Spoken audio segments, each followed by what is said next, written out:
জমি সংক্রান্ত বিবাদের জেরে এক নাবালিকাকে মারধরের অভিযোগ, এমনই বিষয় উঠে আসছে এবার কুমারঘাট থেকে।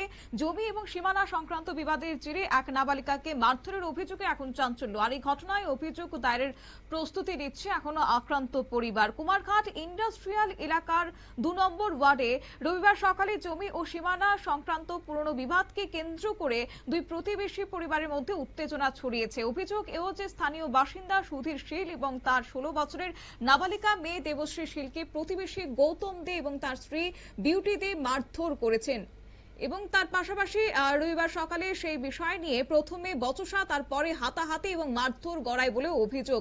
আর এই ঘটনায় এলাকা জুড়ে উত্তেজনা তৈরি হয়েছে।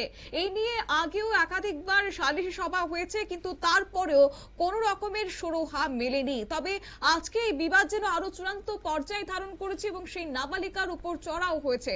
কি উঠে আসছে সংশ্লিষ্টের পক্ষ থেকে বক্তব্য, শুনুন। বয়স্ক ভদ্রলোকের নাম হয়েছে হরিপদ দে, গৌতম দে, উত্তম দে। তার মা বাবা সবাই তারা একসাথে চলেন। আপনি একটু দেখতে আসবেন আমরা কি সিচুয়েশনে আছি, আমরা দিকে কেউ সহায়তা করে না। একদম এটা নিয়ে অভিযোগ করছেন? অভিযোগ করছি, এমনকি তারা জায়গা পায় আমনি তাই না বাইরের কাছ থেকে জায়গা কিনছি আমরা ৬০ পরিবার একসাথে মিললা, তখন তারা কোনো আপত্তি দিছে না। এখন আমরা জায়গা টাকা করে সরকারি ঘর টর পাইছি, ল্যাট্রিন পাইছি। এখন আমরা সরকারি ঘর পাইছি, ল্যাট্রিন করছি। এখন তারা হয় তারা জায়গা পাইব কইয়া সরিয়া তারা কেস করছে। কেস করার পরে তারা কোর্ট কেস করছে। এখন আমরা প্রতি গিয়ে আমরা হাজিরা দিতে লাগে, আমরা টাকা দিয়ে জায়গা কিনে আমরা হাজিরা দিতে লাগে। এতদিন তারা কইছে না তারা জায়গা পায় করিয়া, ওখানে তারা বর্তমানে কইতাছে তারা জায়গা পায়। এতদিন তারা কিচ্ছু কইছে না। এখন দেখেন আমরা কিরকম থাকি এখানে, এবং কি রাস্তার বাইরে হয়েছে যে এখন আমার বেটি সামলাইতো, আমার জামাইরে আজকে হয়েছে যে গাড়ি ধাক্কা দিয়া হয়েছে হয় তোর বেটি সামলা, কিন্তু আমরা কোনো কথাবার্তা কিচ্ছু না হয়েও তারা সবকিছু মানে নীরবে সহ্য করতে লাগে। আচ্ছা, আপনার নামে অভিযোগ উঠছে যে আপনি এখানে সকালে মারধর করেছেন, এমন কোন অভিযোগ উঠছে, কি বলবেন এই ব্যাপারে? সকালবেলা একটু কাটল পড়া লইয়া একটু বেজাল হয়েছে, আমরা পারিবারিক বেজাল, পঞ্চায়েত বই আমরা সমাধান করে।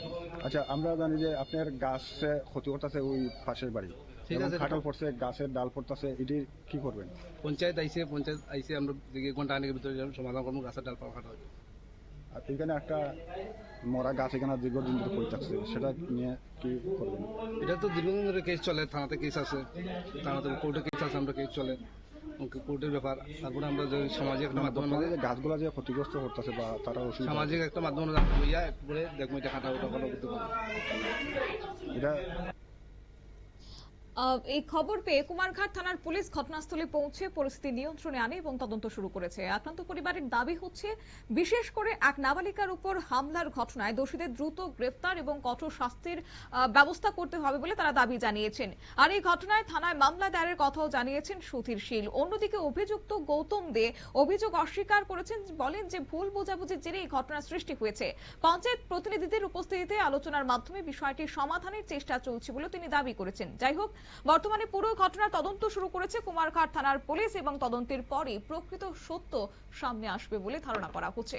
নিয়ে নিচ্ছে ছোট্ট একটি বিজ্ঞাপন বিরতির সঙ্গে থাকুন।